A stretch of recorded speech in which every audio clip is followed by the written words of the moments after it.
السلام عليكم. برغم فوز الزمالك النهارده 2-1 أمام المصري في الكونفدرالية، إلا وأنا برضو شايف عك كروي.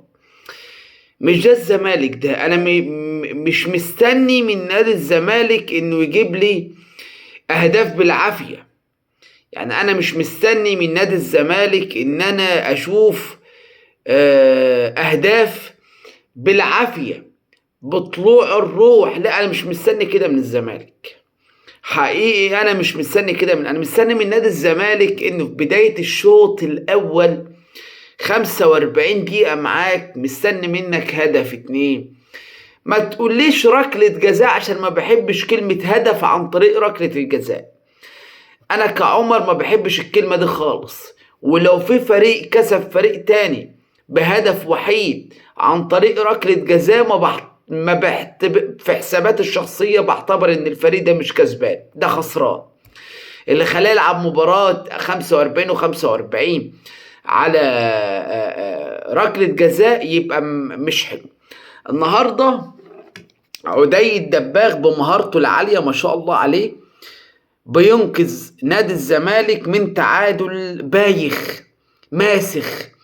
المصري النهاردة ماسك في المباراة، عاوز يخرج بهدفين ولا حاجة، والزمالك ماسك بس إلا ربع. أداء مقبول، يعني مش أحسن حاجة. أنا من وجهة نظري الزمالك، لو يعني إحنا المصري عارفينه، لو الزمالك قابل فريق زي صن داونز، هو طبعا ملناش علاقة بيهم التانيين في دوري أبطال أفريقيا، احنا في الكونفدرالية. أنا بكلمك يعني على الزمالك والأهلي، ولكن أنا بقول لك مثال. يعني لو صن داونز ده كان بيلعب في الكونفدرالية الأفريقية وقابل الزمالك، هيطحن الزمالك 5-6. انت متخيل كلامي؟ فبصراحة شديدة الزمالك النهاردة قدم مباراة يعني كويسة وخلاص. بس لو فضلوا على هذا الوضع وما تحسنوش، الإدارة بتاعت نادي الزمالك طبعا ما فيش لاعيبه هتيجي في ايقاف، ده في 10 ايقافات كده ولا 11.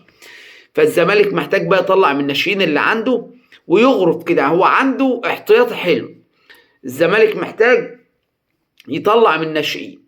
طلع من الناشئين هيبقى حلو، ما طلعش من الناشئين على هذا الوضع، يعني انا شايف ان الزمالك هيبقى في اسوأ حالاته لو ما عملش اللي انا بقول عليه ده بصراحة شديدة يعني.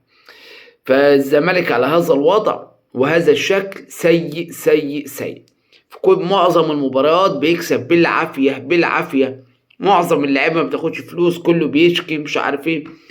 فأتمنى يعني التوفيق لنادي الزمالك فيما هو قادم، لأن هذا الوضع سيء للغاية. والسلام عليكم.